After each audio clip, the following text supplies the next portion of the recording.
ఈవేళే కృతజ్ఞత కూడిక పెట్టడానికి గల కారణం ఏంటి అని అంటే మ్యారేజ్ డే.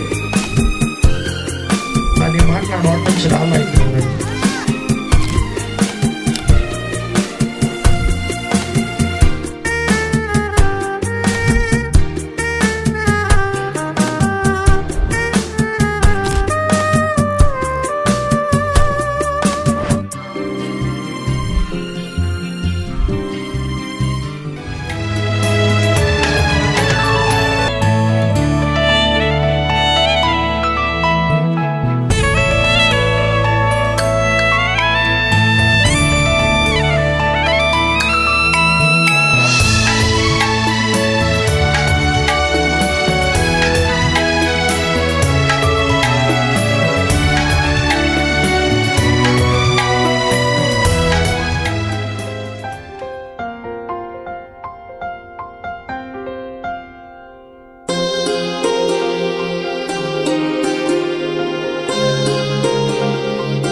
కళ్యాణమే వైభోగమే పరిణయమే మరి పెళ్లి సంబరమే.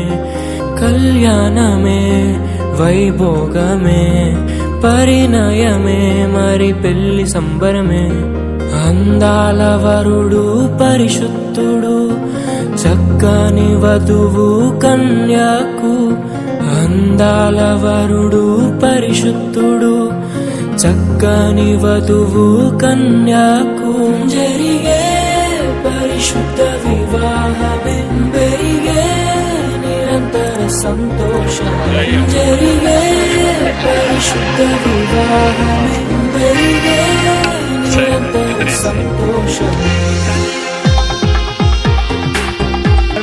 కృతజ్ఞత కూడిక పెట్టడానికి గల కారణం ఏంటి అని అంటే మ్యారేజ్ డే.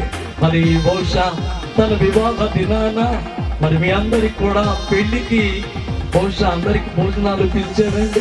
బహుశా భార్య భర్తల మధ్య పెళ్ళైన తర్వాత ఇప్పటి వరకు నాకు ఏ గొడవ లేదు అనుకున్న వారు ఎవరైనా ఉన్నారండి?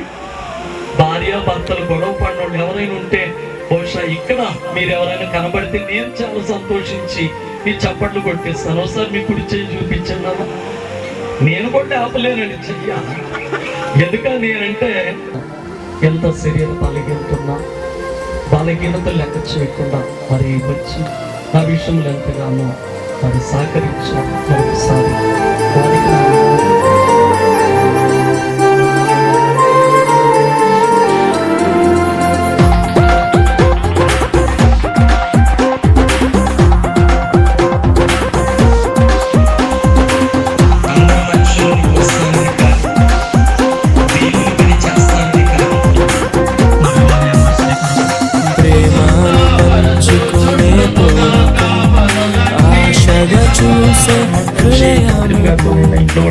సంఘస్థతోనైనా పిల్లల జాగ్రత్త, అప్పులుండే జాగ్రత్త, సంఘం జాగ్రత్త అనే మాట నా నోటి నుంచి రాలా. ఎందుకంటే దేవుడిచ్చిన అది ఒక ధైర్యం. ఎందుకో కొద్దిగా ముందుకెళ్ళిన తర్వాత మళ్ళీ నేను తిరిగి వస్తాను రాని చెప్పి ఒకసారి మా పాదికి వెళ్ళి చూద్దామని చెప్పేసి జరిగింది.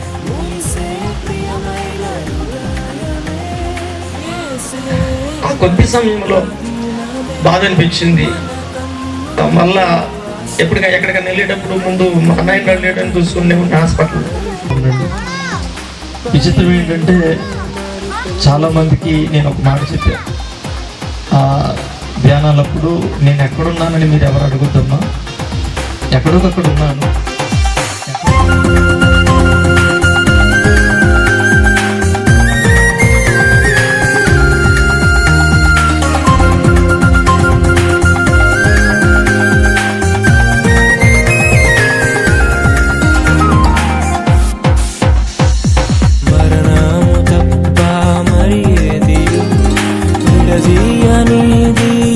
బంధము మరణము తప్ప మరి ఏది విడదీయ